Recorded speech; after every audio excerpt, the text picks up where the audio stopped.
in the life of messenger the best idol for you. অবশ্যই মুহাম্মদ সাল্লাল্লাহু আলাইহি ওয়াসাল্লাম বলতে রয়েছে তোমাদের জন্য উত্তম চরিত্র, উত্তম ক্যারেক্টার, উত্তম আখলাক। সবথেকে দুঃখ বা আক্রান্তের সাথে কথা বলতে হয় যে একজন মুসলিম ঘরের সন্তান, একজন মুসলিম ঘরের নারী, সে কিভাবে একজন ইহুদি খ্রিস্টানদের রীতিনীতি বা তাদের চরিত্রকে ফলো করতেছে। যে যুবক, তুমি সেই অস্ট্রেলিয়া, আমেরিকা, ফ্রান্স এই সমস্ত কান্ট্রি থেকে তাকিয়ে দেখো, তারা আমাদের মতো আইপিএল, বিপিএল এই সমস্ত জুয়ানে রাস্ত হয়। তারা আমাদেরকে ব্যস্ত রেখে, তারা আমাদেরকে শিক্ষা থেকে পিছিয়ে ফেলে তারা এগিয়ে যাচ্ছে। এমনকি সময় আছে আমাদের কচুকাটা করবে। আজ যদি যুব সম্প্রদায়ের কাছে শিক্ষা ছিনিয়ে নিচ্ছে, এমন ভাবে আমাদেরকে গোলাম বানিয়ে রাখতে চায়, এই শিক্ষা ছিনিয়ে নিয়ে এই যুক্তি, প্রযুক্তি, ইন্টারনেট, অ্যাপস দিয়ে আমাদেরকে ধ্বংস করে দিয়ে, আমাদেরকে এগোতে না দিয়ে আমাদেরকে গোলাম বানিয়ে রাখতে চায়। আজ দেখুন বর্তমান অবস্থায় অধিকাংশ যুবককে খুদে পড়ুয়া থেকে নিয়ে, বৃদ্ধ থেকে নিয়ে সমস্ত মানুষকে অ্যাপস দিয়ে, ইন্টারনেট দিয়ে, ফেসবুক দিয়ে, টুইটার দিয়ে তাদের ব্রেনকে ওয়াশ করে দিয়ে জাহান্নামের দিকে ঠেলে দিচ্ছে, শিক্ষা থেকে দূরে সরিয়ে দিচ্ছে। আজ স্কুল কলেজে আপনি চেক করুন যে প্রত্যেকটি সন্তান, প্রতিটি স্টুডেন্ট কিভাবে তারা শিক্ষা থেকে দূরে সরে যাচ্ছে, কিভাবে তাদেরকে শিক্ষা ছিনিয়ে নিচ্ছে ইহুদি খ্রিস্টান। আমার ভাই, why you sleeping? Please come back to Allah. Please wake up from sleep. আল্লাহর দিকে ফিরে আসুন, ঘুম থেকে জাগুন। আপনি আপনার সন্তানকে সজাগ করুন কিভাবে তারা আজ ধ্বংসের দিকে নিয়ে যাচ্ছে আমাদেরকে, কিভাবে আজ তারা প্রযুক্তি দিয়ে, কিভাবে তারা অ্যাপস দিয়ে, নানা ধরনের প্রযুক্তি দিয়ে গেমস খেলায় ব্যস্ত রেখে আমাদেরকে ধ্বংস করতেছে, আমাদের সন্তানদেরকে ধ্বংস করতেছে, তাদের রীতিনীতিকে অনুসরণ করতে বাধ্য করতেছে। আর যদি আপনার সন্তানকে যদি বলেন যে আপনি আমার বৎস, তুমি ছিঁড়া প্যান্ট পরো না, তুমি গেমস খেলো না, সে বিরক্ত হবে আপনার প্রতি, সে এই তুচ্ছ করবে, আপনাকে ঠাকুর দিবে, সে নিজে আপনার সন্তান ঠাকুর দেবে।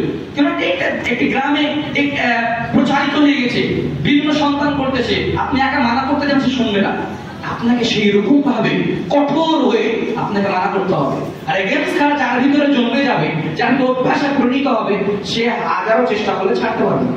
এই জন্য একটা হাদিস পেয়েছে, হাদিসটি যেই বলে বাস্তব, এর কথাটা বাস্তব, যে এটা বিশ্বাস করে নিয়ে যে একটি পাহাড় এখান থেকে এই অবধি সরে গিয়েছে, যে এটা বিশ্বাস করে না যে কারোর চরিত্র একচুয়ালি পরিবর্তন হয়ে গেছে। এগুলা মাশাআল্লাহ আল্লাহর রহম ছাড়া, আল্লাহর দয়া ছাড়া, আল্লাহর করুণা ছাড়া। আজ বর্তমান অবস্থায় ইহুদি, খ্রিস্টান, নাসারা আমাদের যুব সম্প্রদায়কে, মুসলিম সম্প্রদায়কে বিভিন্ন দিক দিয়ে ধ্বংস করতেছে, বিভিন্ন দিক দিয়ে চারিদিক থেকে হামলা করতেছে। তবু আজ আমরা কোনো হুরুক না বুঝতে পারি জিনিসগুলি। তাহলে প্রথম উপদেশ যুব সম্প্রদায়ের কাছে, যুব সম্প্রদায়ের কাছে আত্মমর্যাদা, নিজের ক্যাপাবিলিটি, নিজের অ্যাটিটিউড, নিজের রিয়াল মেইনটেইন করা, পরিবারের প্রতি খেয়াল রাখা, দলের প্রতি খেয়াল রাখা, এই জিনিসগুলি প্রত্যেক যুবকের জন্য জরুরি কর্তব্য। দ্বিতীয় যে পয়েন্ট, তাআল্লুমুল কোরআন ওয়াল হাদিস ওয়াল ফিকহ, কোরআন ও হাদিসের শিক্ষা অর্জন করা, জ্ঞান অর্জন করা। যদি আপনি দেখতে যান যে যখন এই পৃথিবীতে শিক্ষা ছিল না, যখন এই পৃথিবীতে নোংরা, বেহায়াপনা, জেনা, ব্যভিচার, নানা ধরনের পাপে জর্জরিত ছিল পৃথিবী, যখন এই পৃথিবীর মানুষ তার স্রষ্টাকে চিনত না, যখন এই পৃথিবীর মানুষ তার রবকে চিনত না, যখন এই পৃথিবীর মানুষ মূর্তি পূজা করত, যখন এই পৃথিবীর মানুষ ইলাহের হকদার আল্লাহ সুবহানাহু ওয়া তাআলাকে নিত না, আল্লাহ সুবহানাহু ওয়া তাআলাকে মানত না, যে লা মা'বুদা হাক্কুন ইল্লাল্লাহ, যে আল্লাহ ছাড়া কোনো সত্য মাবুদ নেই। যদি সিজদার একটা হক হয় বা সিজদার যদি পাওয়ার হকদার হয়, তাহলে আল্লাহই হকদার। যারা তখন বুঝতো না, এই সম্প্রদায়কে, যারা অন্ধকারে ছিল, এই সম্প্রদায়কে আলোর দিকে নিয়েছে শুধুমাত্র এই মহাগ্রন্থের কোরআন। যখন আল্লাহ সুবহানাহু ওয়া তাআলা মুহাম্মদ সাল্লাল্লাহু আলাইহি ওয়াসাল্লামকে পৃথিবীর উপর প্রেরণ করলেন, যখন এই পৃথিবী অন্ধকার আচ্ছন্ন ছিল, জেনা ব্যাপারে পরিপূর্ণ ছিল, যখন তার রবকে চিনত না, তখন আল্লাহ সুবহানাহু ওয়া তাআলা তার নবীকে বলছেন, ইয়া আইয়ুহান নাবিয়্যু ইন্না আরসালনাকা শাহিদা ওয়া মুবাশশিরা ওয়া নাযীরা। হে মহামান্য নবী, আল্লাহ সম্মান দিয়ে বলেছিলেন নবীকে যে হে মহামান্য নবী, ইন্না আরসালনাকা, নিশ্চয় আমি আপনাকে পাঠিয়েছি পৃথিবীর মুখে শাহিদান, সাক্ষ্যদাতা হিসেবে। কি সাক্ষ্যদাতা হিসেবে? যে একজন রব রয়েছে, ইলাহের হকদার তিনি, তিনি পৃথিবীর পরিচালক, তিনি পৃথিবীর যত রকমের নিয়ামত রয়েছে তিনি দিচ্ছেন। আমি আপনি যে খেয়েছি দুপুরে খাবার তিনি দিচ্ছেন, এই সমস্ত জিনিস সাক্ষ্য দেওয়ার জন্য। তারপর বলছেন শাহিদান ওয়া মুবাশশিরান ওয়া নাযীরা, আমি পাঠিয়েছি তোমাকে মানুষকে ভয় দেখার জন্য। কিসের ভয় দেখার জন্য? জাহান্নামের ভয় দেখার জন্য, কবরের ভয় দেখার জন্য, কিয়ামতের বিচারের কাঠগড়ার ভয় দেখার জন্য, যে কত ভয়াবহ, মানুষ কত বিপদে পড়বে, মানুষ কতটা অসহায় হয়ে পড়বে সেই দিনের ভয় দেখার জন্য আমি আল্লাহ মুহাম্মদকে পৃথিবীর বুকে পাঠিয়েছি।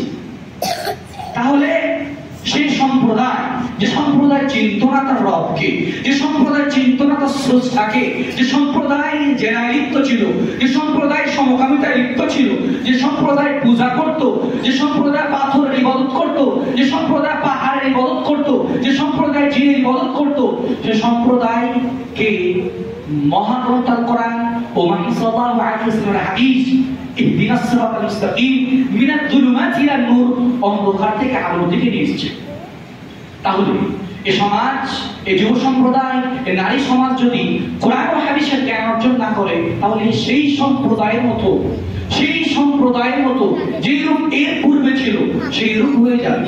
এরা জ্ঞান থেকে পিছিয়ে গেলে, এরা কোরআন ও হাদিস থেকে পিছিয়ে গেলে এরা হয়ে যাবে খড়কুটার মতো, এরা হয়ে যাবে পানার মতো।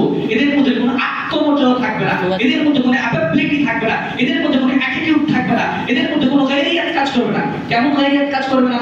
দেখবেন রাস্তায় যে খড়কুটা করে থাকে ওগুলো কোনো মূল্য নেই, ওগুলো তুলে ডাস্টবিনে ফেলা যোগ্য। নদীতে দেখবেন যে ফেনা ঘুরে বেড়ায় বা যেদিকে স্রোত হয়ে যায় সেদিকে যাচ্ছে, ওই ফেনাটার কোনো মূল্য নেই। এই যুব সম্প্রদায়ের তেমন মূল্য থাকবে না যদি এদের মধ্যে কোরআন ও হাদিসের জ্ঞান না থাকে। কোরআন ও হাদিসের জ্ঞান না থাকলে যেমন তারা তার রবকে চিনতে পারবে না, তার রাসূলকে চিনতে পারবে না, তার দ্বীনকে চিনতে পারবে না, তার ধর্মকে চিনতে পারবে না, তাহলে এর মধ্যে কোনো অ্যাটিটিউড কাজ করবে না, এর মধ্যে কোনো গায়রিয়াত কাজ করবে না। এর মধ্যে যে পর্দা আমার স্ত্রী করলেও কি না করলেও কি, আমার মা পর্দা করলেও কি না করলেও কি, আমার বোন পর্দা করলেও কি না করলেও কি, এর মধ্যে রক্তের দিয়াসা চলে এসেছে, এর রক্ত পুজ হয়ে গেছে, এর মধ্যে কোনো ফিলিংস কাজ করে না, এইরূপ পরিণত হয়ে যাবে। আজ বর্তমান সমাজ প্রত্যেকটি যুবককে, প্রত্যেকটি খুদে বড়কে তাদের বাবা মা, তাদের পিতা মা কোরআন ও হাদিসের শিক্ষা থেকে পিছিয়ে সরিয়ে দিচ্ছে। আপনার ছেলে যখনই 5 বছরের 7 বছরের হচ্ছে, আপনি ইংলিশ মিডিয়ামে ভর্তি করে দিচ্ছেন। কি থেকে বঞ্চিত রাখে? দিন কোরআন ও হাদিসের জ্ঞান অর্জন করা থেকে, হাদিসের জ্ঞান অর্জন করা থেকে, ইসলামের শিক্ষা অর্জন করা থেকে আপনি ইংলিশ মিডিয়ামে দিচ্ছেন। কেন? যে পশ্চিমাদের অনুসরণ করতে হবে, যে তাকে 20,000 টাকা হোক আর লাখ লাখ টাকা ইনকাম করাতে হবে। আপনি তার এই দুনিয়া ভাবছেন না, আখিরাত আপনি ভাবেন না। আপনি প্রকৃতপক্ষে আপনি তাকে ভালোবাসেন না, আমি বললাম ভালোবাসেন না। আপনি যদি তাকে প্রকৃতপক্ষে ভালোবাসতেন তাহলে তাকে ইসলামের জ্ঞান দিতেন। আপনি যদি তাকে প্রকৃতপক্ষে ভালোবাসতেন তাহলে তাকে নামাজ পড়া শেখাতেন। আপনি যদি তাকে প্রকৃতপক্ষে ভালোবাসতেন তাহলে আপনি কোরআনের হাফেজ বানাতেন, আলিম বানাতেন, যেন আপনার সন্তান মারা যাওয়ার পর দাওয়াতি কাজ করতে পারে, যেন আপনার সন্তান মারা যাওয়ার পর ইসলামের কাজ করতে পারে। এইরূপ আপনার ভিতরে থাকা উচিত।